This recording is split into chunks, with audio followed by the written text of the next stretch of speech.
Oke, jadi saya sama Mas Agung ini sudah lagi berada di Jalan Sumatera ya Mas ya. Iya, Jalan Sumatera. Jalan Sumatera ini kita masih dalam penelusuran mencari bekas-bekas pabrik gula yang ada di Surabaya. Iya. Tapi ini kita titik startnya itu di bekas situsnya ini Mas ya, pabrik gula. Gula Bagong. Pabrik gula Bagong, tapi letaknya di Jalan Sumatera ya. Kalau sekarang Bagongnya itu ada di sebelah selatannya Mas ya. Iya.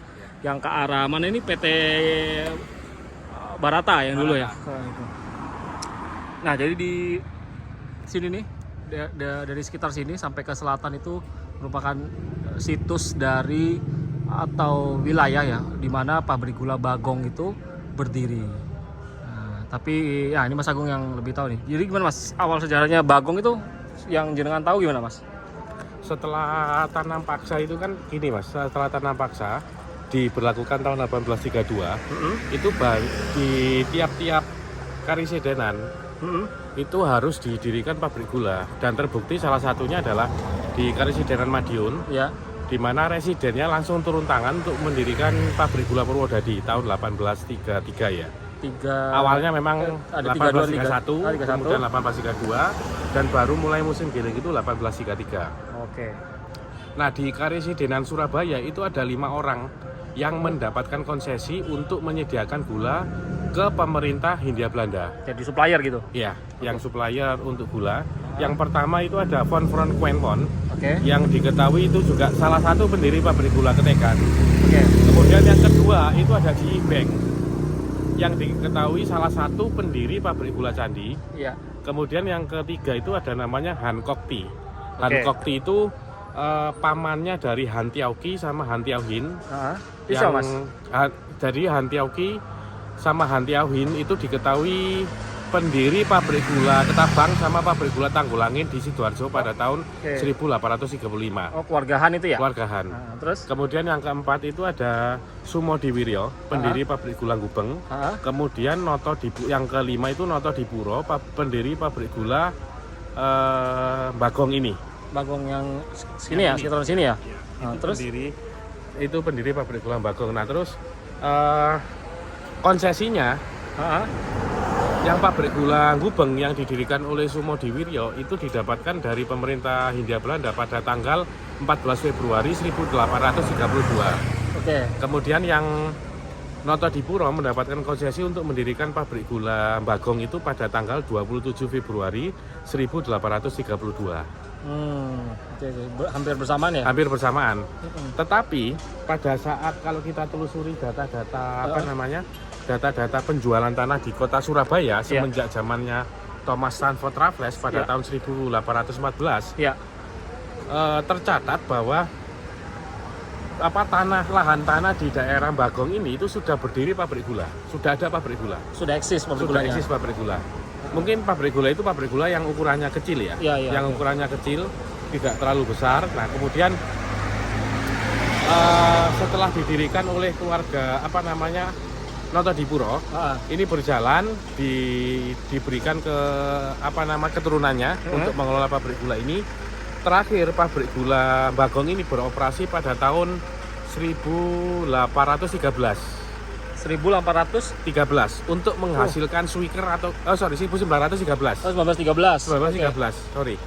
Tahun 1913 itu terdapat catatan bahwa pabrik gula Bagong ini itu masih menghasilkan swiker atau gula.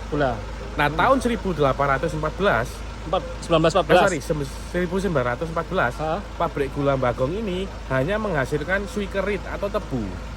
Nah, dimungkinkan tebu yang dihasilkan di pabrik gula Bagong ini diproduksi di pabrik gula Ngagel. Oh, di tetangganya.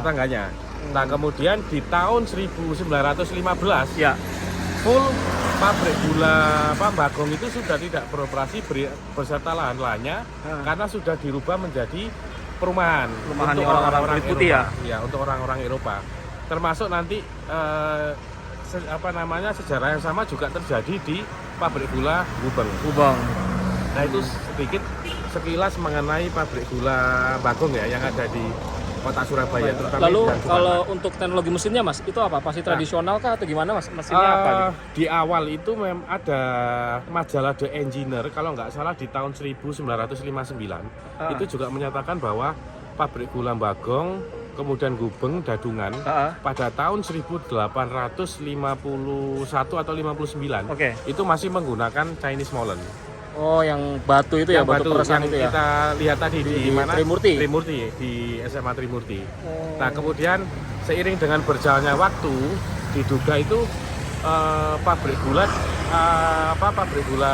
Bagong itu meningkatkan kapasitas produksinya dan peralatannya itu dirubah, bisa jadi ke gilingan tebu yang pakai menggunakan tenaga air atau tenaga uap.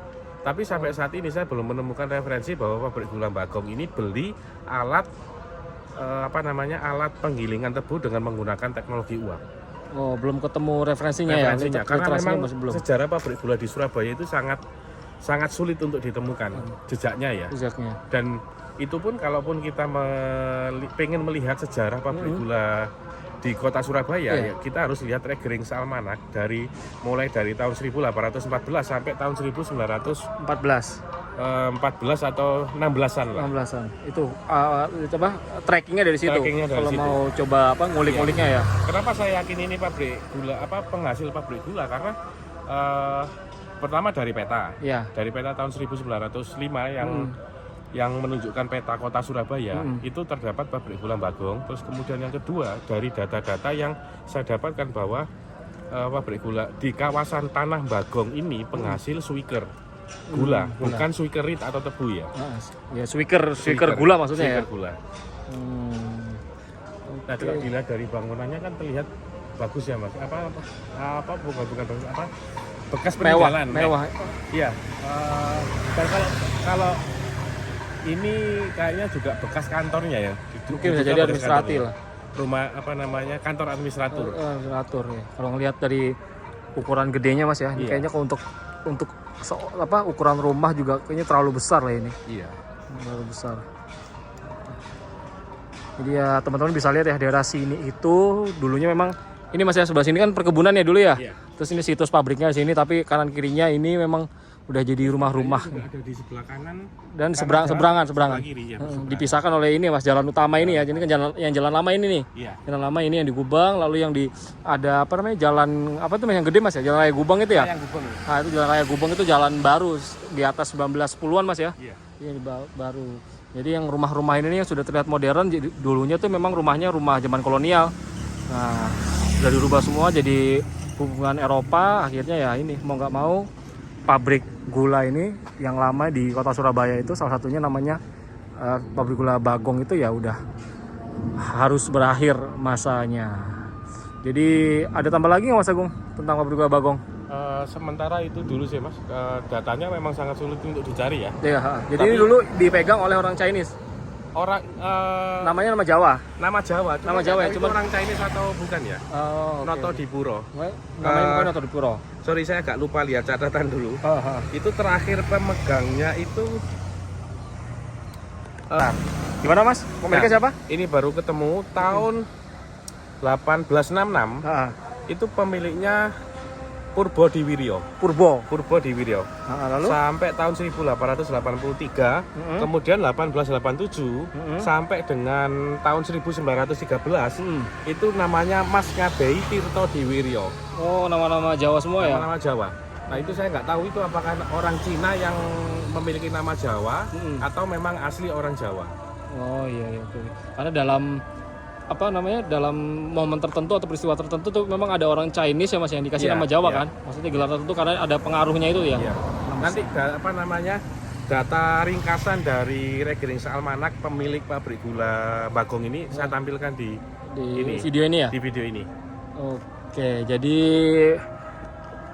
begitu ya secara singkat bagaimana sejarahnya pabrik gula Bagong, salah satu pabrik gula yang pernah eksis di kota Surabaya. Ini kita nggak pernah kebayang ya, atau mungkin teman-teman juga nggak ngeh juga bahwa di kota yang gede begini, kota pelabuhan, kota metropolitan sekarang itu dulunya itu 100 tahun yang lalu itu pernah, lebih dari 100 tahun yang lalu ya, itu pernah ada pabrik gula yang berdiri di kota Surabaya. Nah, ini pencarian saya tentang bekas-bekas pabrik gula yang ada di kota Surabaya ini masih akan berlanjut sama Mas Agung. Ini kita akan lanjutin lagi, tetap ikutin ya video-video saya tentang penelusuran pabrik gula yang ada di kota Surabaya ya.